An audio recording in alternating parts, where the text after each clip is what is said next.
Hindi na Kevin ang pangalan mo ngayon ha, dapat Inday Sara na.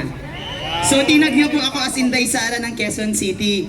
So gusto ko lamang pong sabihin po no, na nakakalungkot po isipin na ang kalakaran ng politika sa Pilipinas. Alam naman po natin ang punot dulo ng lahat kung bakit sinisira si VP Sara ay dahil po sa politika, tama po? Ang kalakaran ng politika sa Pilipinas ay kada 3 taon lang o 6 na taon pagka presidential election, tama po ba?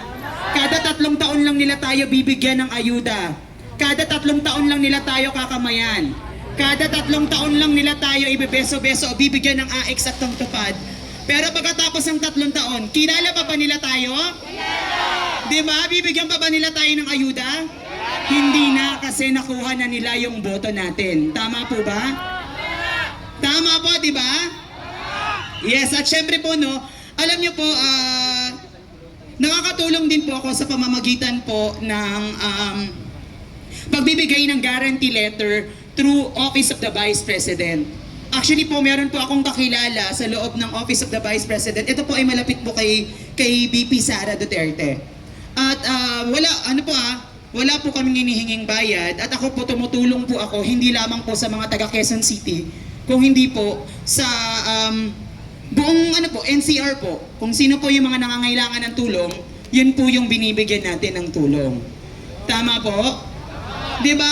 Alam niyo po ba ang pagkatao ng ating VP Sara Duterte ay mayahalin tulad niyo sa iisang palay?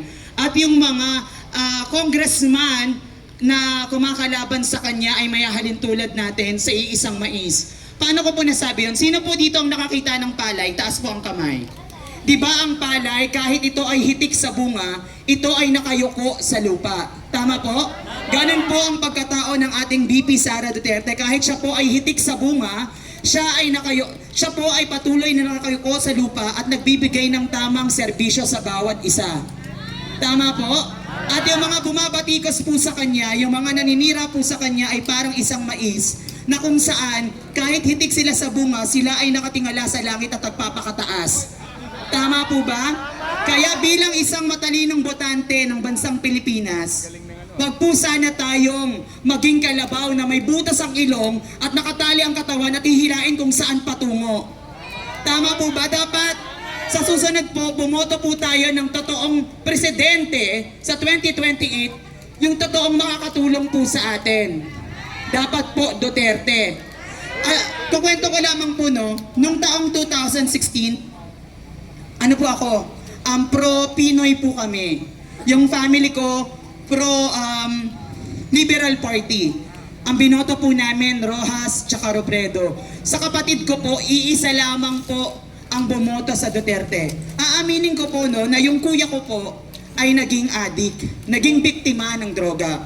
Pero nung nakaupo po si Presidente Duterte, nagbago po ang buhay niya.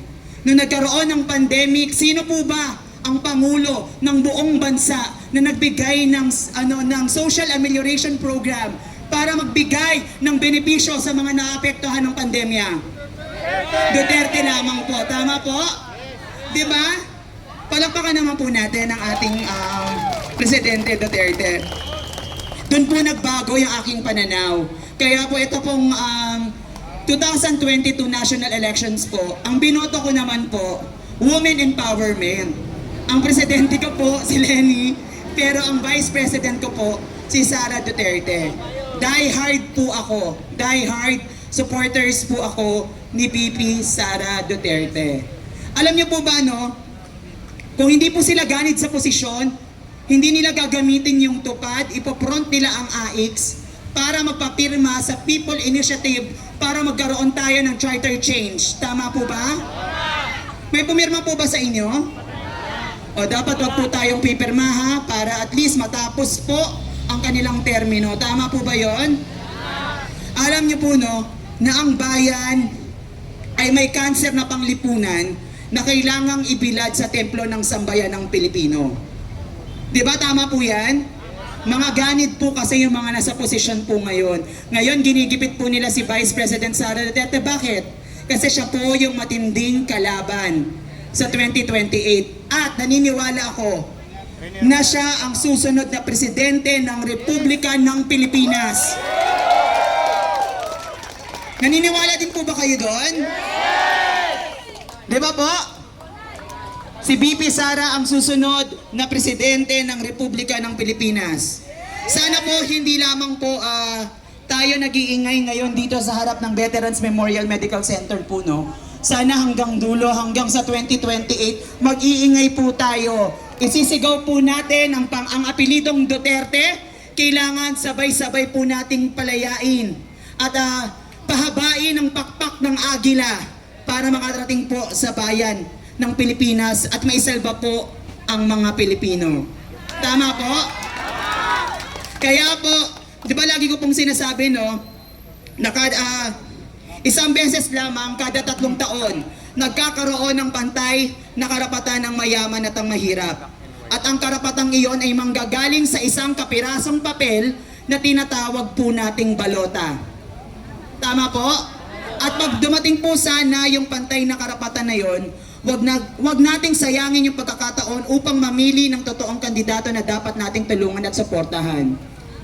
Dahil pagka nagkamali po tayo, ayan, katulad ngayon, nagkamali tayo, mag-iintay na naman tayo ng ilang taon para mamili ng susunod na presidente ng Republika ng Pilipinas, yung totoong makakatulong sa atin. Tama po ba? Di ba po? Magkakamali pa ba tayo ulit? Hindi na. Sino po ang susunod na presidente ng Republika ng Pilipinas?